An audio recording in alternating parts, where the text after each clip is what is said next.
Ladies and gentlemen, welcome back to the channel. It's NMeade here, and today we will cover the world record activity for February 2021. 8 new world records were set across 7 unique tracks, with more huge milestones achieved just like January. Let's get started. Starting us off for February's activity, we are on Mario Circuit Glitch, with some pretty sizable progress made during February. On February 7th, Dez would reclaim the world record from Logan with a sizable 331 millisecond improvement and falls just short of subbing 48 seconds with a time of 48.063. 4 days later, on February 11th, Logan would reclaim the world record from Dez with a sizable improvement too of 348 milliseconds, clutching out the first 47-second time on Mario Circuit with a time of 47.715. Starting with Dez's improvement, I was curious for his thoughts on how the entry strategy recently changed at the end of 2020 with Justin's discovery, and how the process went with learning the new Lap 1 entry strategy. This new Lap 1 entry method got Dez back into Mario Kart after a long break. Dez explains the new entry is much easier than it looks, although finds for himself it is still more difficult than the task clip that was done previously. Overall, Dez is pretty satisfied with his current run, but comments Logan showed that there was and still is a considerable amount of time to be cut on this category. Dez is up for the challenge and is motivated to continue making progress here, so it will be exciting to anticipate further activity here down the line. In particular, Dez shared what he called a quote-unquote no-look Lap 1 entry approach. Although it is much more inconsistent, Dez feels his next improvement may end up using the strategy, and, by the looks of it, if it can be executed cleanly, it can be another source of time save. Dez originally set his first world record overall on this track in the second half of 2020, before the new Lap 1 entry strategy was discovered and implemented. Very impressive to adapt to the meta change and reclaim the world record in the end. Congratulations, Dez, and best of luck in your future attempts here. Heading now to Logan's improvement. As mentioned previously, Logan had a sizable improvement of his own and setting the first 47-second time on Mario Circuit. This is the first time we have seen a 19-second Lap 1 and a Mario Circuit world record as well. Always cool to see new milestones like that achieved in the newest record set. This run was really good for Logan standards, mentioning the majority of the time save in this run came from getting a wheelie inside of the Goomba on lap 2, and feels this saved a little over 100 milliseconds. I initially thought the recoveries for each clip was very good since it threw the bike with fast momentum, but Logan explained that they were probably the weakest part of the run because it threw him short and to the left on both recoveries for laps 2 and 3. The recovery standstill mini turbos were still decent to recover on each lap for Logan. A small detail to highlight, but I feel it's important to show this aspect of the recovery standstill mini turbos. Logan was thrown out and landed precisely on the curb on both laps and was able to nicely traverse the road to not be completely thrown into the grass on either lap. These curbs are notorious for being able to throw you in wacky directions or being able to simply stick on one angle of the curb and drive straight in a wheelie. Definitely an unsuspecting part of the track to potentially lose a run on. Apart from the recoveries, overall the run was really clean for Logan and highlights that the last 3 Mario Circuit world records have all had consecutive best known splits for lap 2 in particular, which is really cool to see. Definitely an uncommon occurrence outside of major strategy changes or glitches being discovered. Definitely have to appreciate the novelties like these when we see them. And on the topic of best known splits, the current best known splits give a time of 47.029, nearly a 46-second time now, which is pretty impressive to consider from all the different strategy changes we've seen over time on Mario Circuit Glitch. Big congrats on reclaiming the world record here and setting the first 47-second time on Mario Circuit Logan. Best of luck once more to both you and Dez for future attempts and improvements here in the future. Next up, we head to some activity on Moonview Highway. On February 8th, Brakeson would claim the world record on this track for the first time, beating Luke's previous world record by 8 milliseconds, with a time of 1:43.086.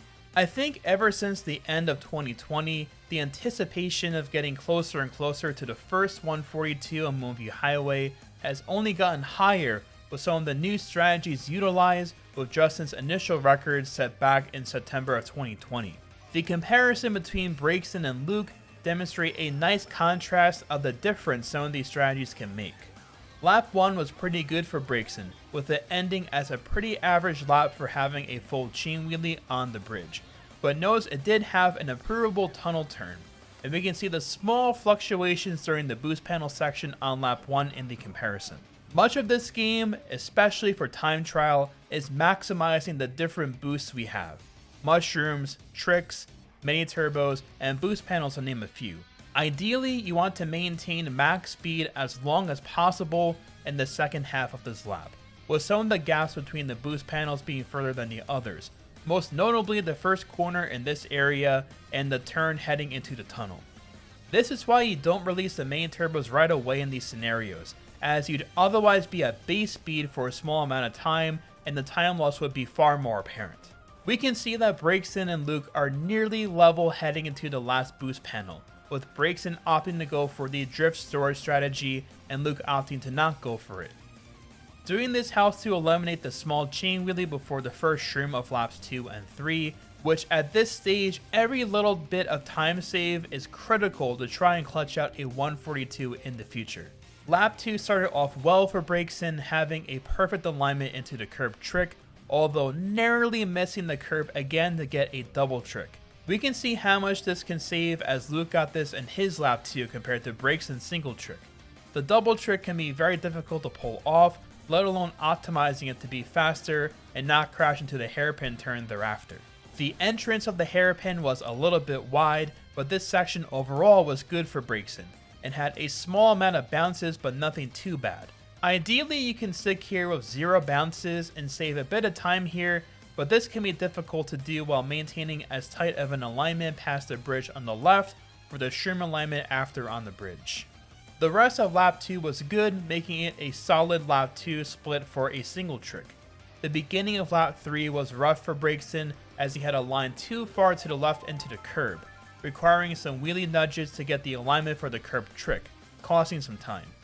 The hairpin and the alignment transition to the bridge was great for Breakson, noting this is practically the hardest turn on the entire track and messes it up maybe 80% of the time. I have to agree as well, this turn is extremely difficult to pull off, even at this pace where the cars are a bit more spaced out. You can potentially get a lot of bounces and aligning into the bridge, with the biggest time loss being an alignment that can be ever so slightly off and you either go right into a car or need to wheelie tap a few times, and that loses a lot of time on the Flame Runner. A half chain wheelie and a full chain wheelie was good for Breakson standards, but lost a fair amount of time. Compared to both perfect chains and keeping the ending the same with the cars, Breakson says the time could have been a 1:43.032 just from getting the half chain as a full chain wheelie alone. The rest of lap 3 was shaky for Breakson due to being nervous, which is understandable of course, but in the end was good enough to clutch out a new world record. Overall, Breakson is happy with this run for only having single curb tricks and getting most of the full chain wheelies required, which is another reason why Breakson is happy to have gotten this. Breakson says he is normally very bad at getting chain wheelies, which is what this track revolves around at this level, along with the double curb tricks.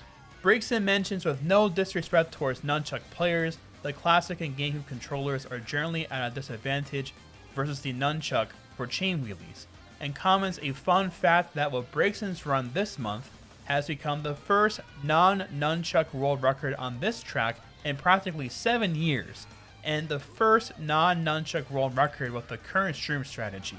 Breakson shares his personal best splits being around a low 34.95 lap 1 with a single trick, a 33.661 lap 2 with a double trick, and has hit a 33.701 lap 2 with a single trick. As for lap 3, Breakson shares he hasn't hit a non-horrible lap of drop chain wheelies, so he is unsure for what his best can be for lap 3 at the moment. For now, Breakson says he will go for a 142 at some point, which he knows he can get even with single curb tricks, but the chain wheelies are the biggest problem with his current attempts. Breakson said this was actually one of his biggest mental blocks he's ever had when trying to go for this. It's always relieving to get past that barrier in the end. Breakson also managed to get a new fast lap world record here of exactly 33 seconds flat prior to setting the 3-lap world record. Big props on pulling through for your goal and the mental block you have for this track, Breakson, and best of luck on future attempts here. Now we head to SNES Ghost Valley 2 No Glitch. On February 20th, Sosis would have claimed the world record on this track for the first time, beating one of the last 2 remaining 2018 world records that was held by Blaze here by 6 milliseconds with a time of 52.775. With this new record, Sosis reaches his new peak of 6 world records held at once, which is quite a tremendous accomplishment. When inquiring for some feedback on the journey of grinding this track for the world record, especially in comparison to the other tracks Sosis has played that are much longer than this track, Sosis had a wonderful story written describing his journey, with answering my inquiries throughout his response. And it goes something like this. I received a phone call from someone who I didn't know, who told me to play a track that I've never played, who said to go for a world record that I've never touched, and beat someone I didn't know. He told me about a guy named Blaze that lives in the United States who has the world record. Because my desperation comes from not having enough world records, I found out where this track was underneath the shell cup. I ended up finding work on a track called SNES Ghost Valley 2. A guy named John Patterson hired me on November 18th and laid me off on February 20th. I started working on this project for the next 3 months. During my employment, I made a few breakthroughs that will forever go down in the Ghost Valley Hall of Fame. 2 months into working as a vice executive, I set the fastest lap known to mankind, hitting the first 17.6 on lap 1. I told John Pedersen about this lap, and he told me that if you get the world record soon, I will hire you for construction work on GCN Mario Circuit. With this incentive in mind, I decided to do what any guy who is headed to a track he's never played at 11 at night and grind for the world record. I decided to try something new and play without audio because John told me there are no chain wheelies on this construction site. Therefore, I could wear headphones and jam out to The Fight for Freedom by Man of War. I believe a young man who also knew John said that N64 Sherbet Land was very taxing and that for me to go to a track as short as SNES Ghost Valley 2, I needed to walk a few miles, take a bus, and walk some more to the shell cup. During my 5-hour trip, my clothes got stained and my hair became a mop. I felt like I was ready to handle anything now. On February 20th, I made sure there was a young man there, and I was correct. I ended up getting to the young man in 52 seconds, 775 milliseconds. I took 3 shortcuts to get to him, but the first 2 shortcuts weren't as great since they sent me out wider. However, the 3rd shortcut made me go very tight, and I was able to take advantage of the shortcut to get to him in time. Sosis wrote that response so eloquently and captured the essence of his journey on this track. Sosis predominantly plays the no shortcut or no glitch variant of the tracks he grinds. When it came to this track, this is the shortest no glitch time trial in the game. Watching his streams has been very exciting, grinding this in the past 3 months, as Sosis alluded to the dates when he started the grind and then finally setting the world record.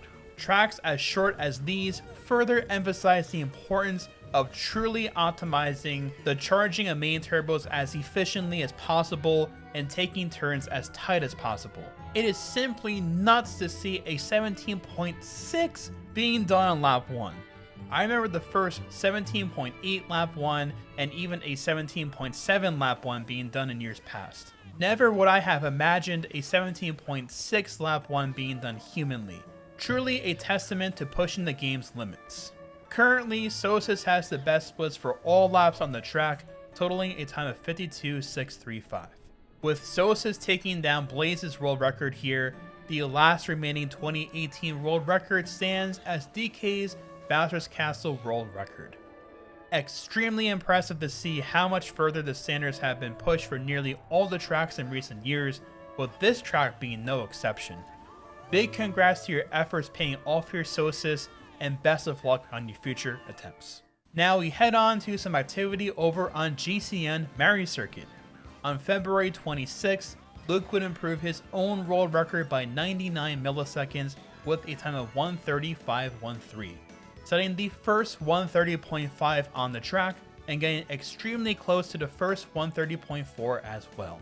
Luke's lap 1 had no noteworthy errors, although in comparison with the best known split of lap 1, it does lose time on the mushroom and the tunnel entrance. Even still, this was good enough for nearly a 30.1 on lap 1, which is incredibly strong. Luke's 30.218 lap 1 is now the fastest lap 1 that's been driven in a world record run as well. Lap 2 was okay for Luke, but he wanted to highlight the nuances with the mushroom here. At a first glance, the mushroom does look very good, but when you compare it versus a ghost that has an ideal mushroom, you can see he lost a fair amount of time, which Luke estimates it lost close to 100 milliseconds. The mushroom here has always been tricky and deceiving, from simply pulling it off to truly optimizing it.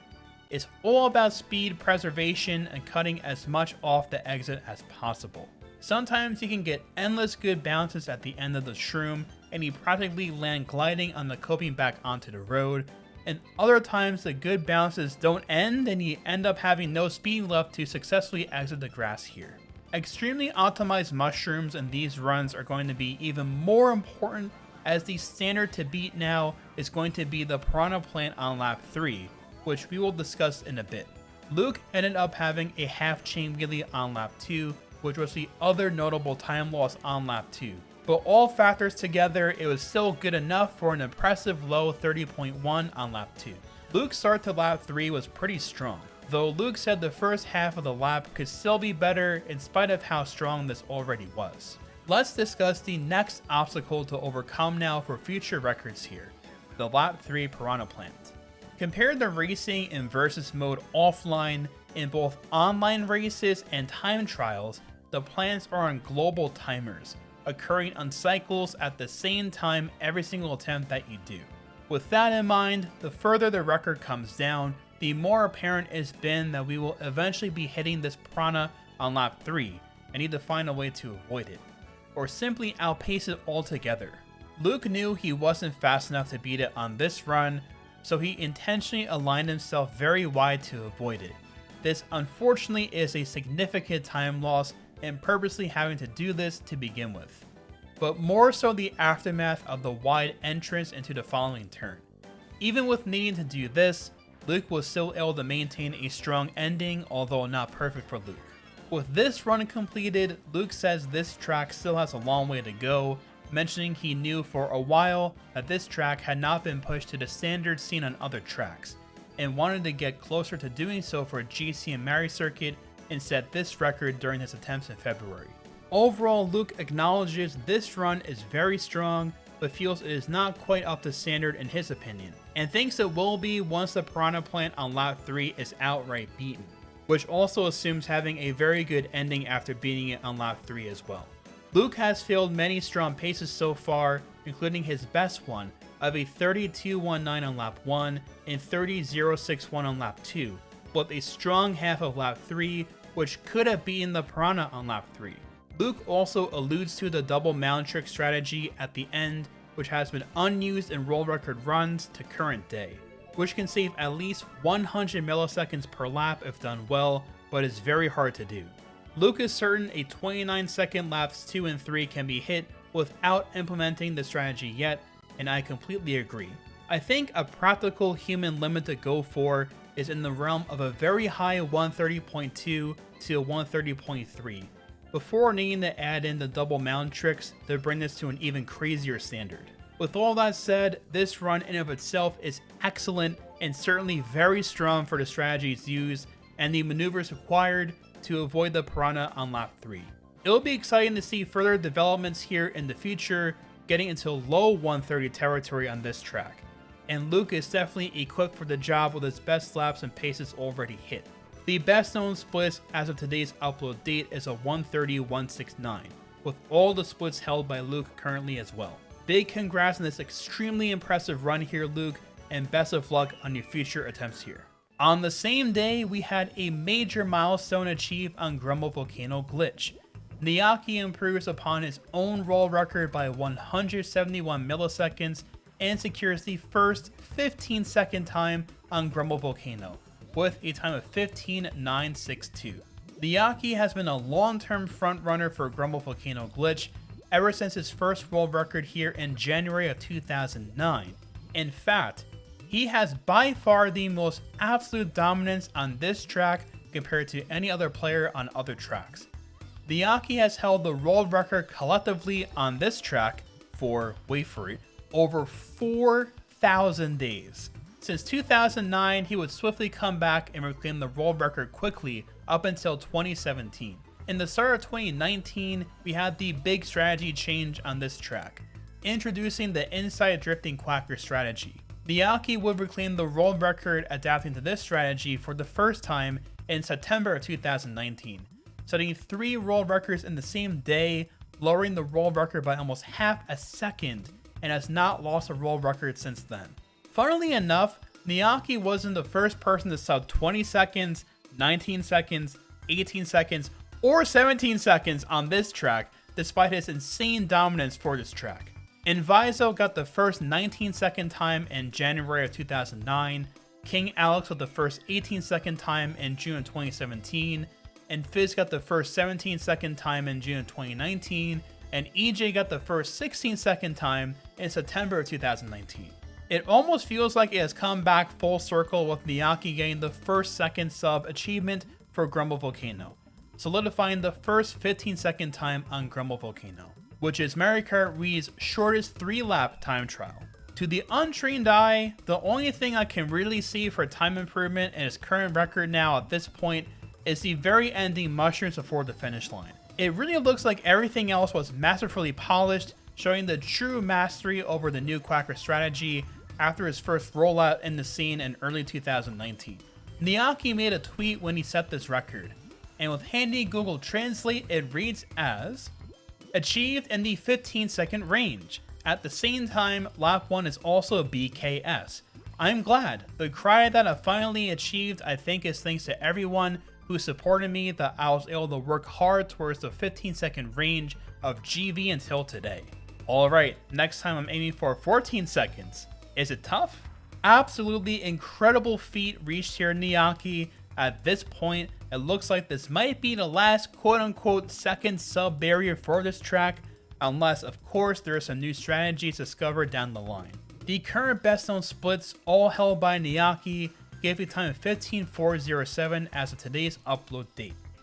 Regardless, it's been exciting and inspiring to watch one of the oldest time trialers around our community, still thriving, adapting to the meta shift in recent years successfully, and solidifying his place in Grumble Volcano history further. These impressive feats more than speak for themselves, so the biggest of congratulations to NMeade for your efforts after so many years paying off big time. Another groundbreaking milestone was achieved during February.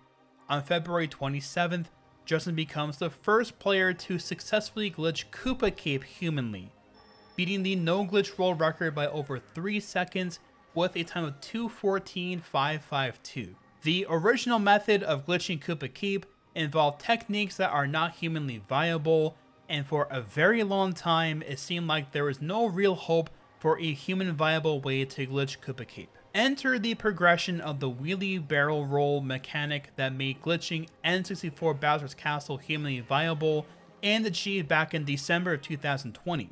There has been a fair amount of experimentation since its application on that track, including Koopa Cape. The story goes like this.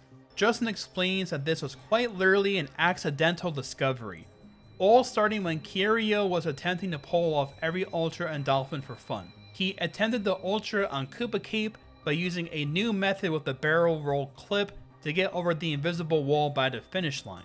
When he got a high clip that was seemingly hopeless, as soon as he fell from the invisible wall, he found something revolutionary. Justin elaborates such phenomena happen very rarely under the game's current climate. Kirio found that there was a horizontal wall on this block, which allows you to perform the horizontal wall glitch to get through the wall. which is also used in instances like N64 DK Jungle Parkway glitch. You have several frames of invincibility with the horizontal wall glitch, which allows you to go through walls, which allow this to be a reality. EJ discovered you can actually access this area shroomless, bypassing the need to get a barrel roll off the side of the road and sustain it all the way to where Cario originally clipped off of.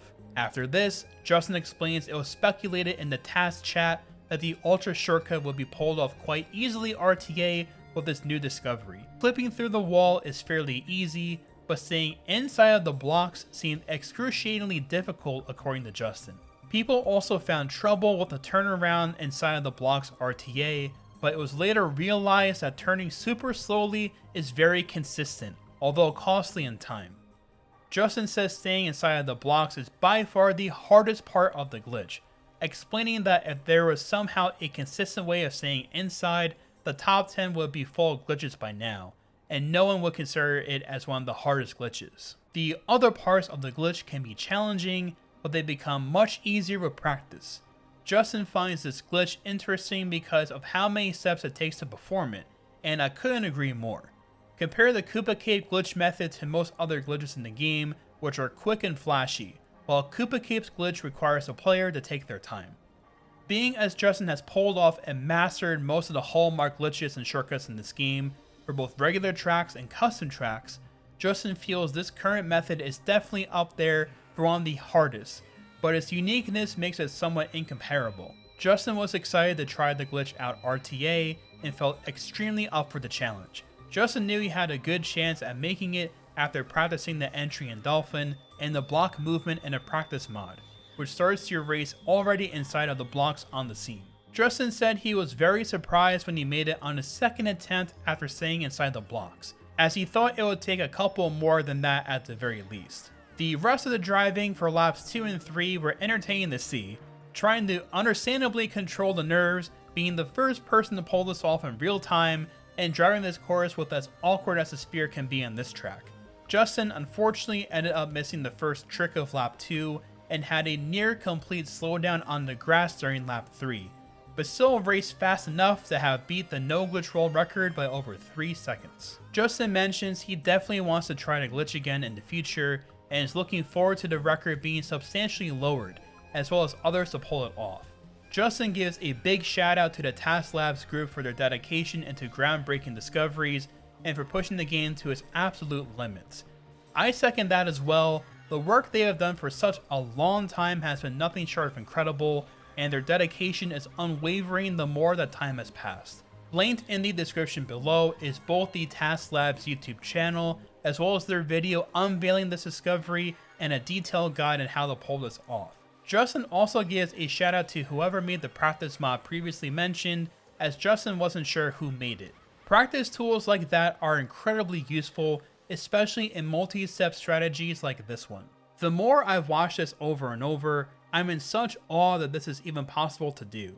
To summarize, you take advantage of the horizontal wall in the block to get the horizontal wall glitch to land inside the blocks.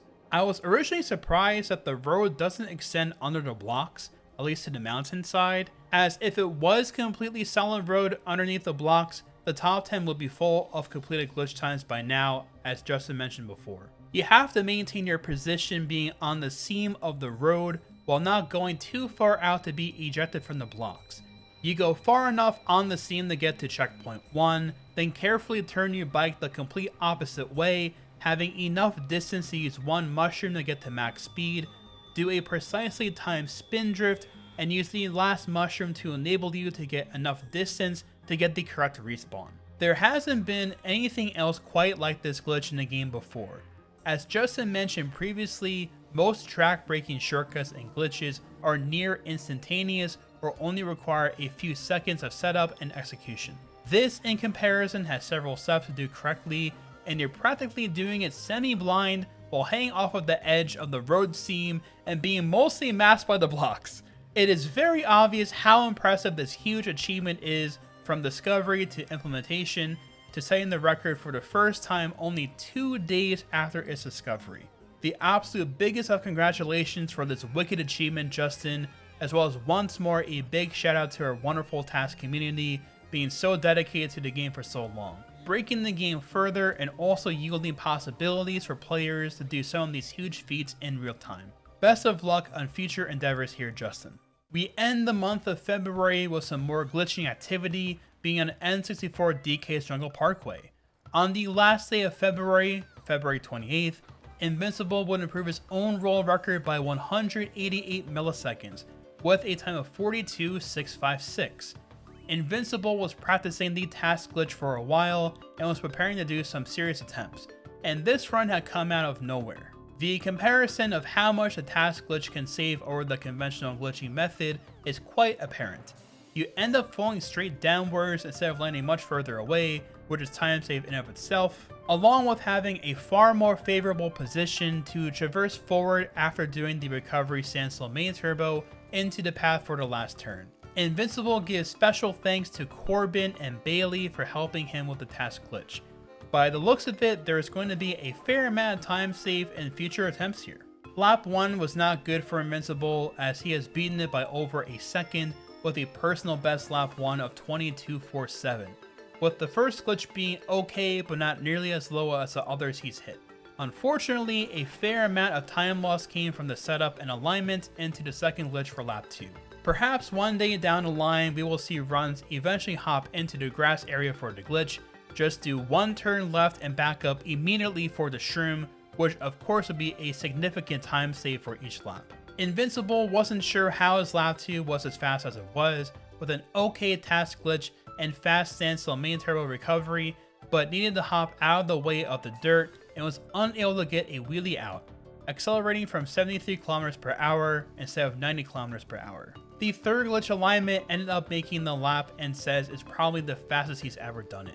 This is apparent in the comparison versus his previous world record, being significantly behind and gaining almost all of it back on a very fast alignment to clutch out a pace fast enough for a new world record in the end. Lap 3 unfortunately had the same occurrence of not being able to get the wheelie out and slowly accelerating after the standstill main turbo, but still good enough to pull out a solid improvement in the end. Invincible currently has his sights on getting a 41-second time here, and I have no doubts that the 41-second barrier will be met in the future.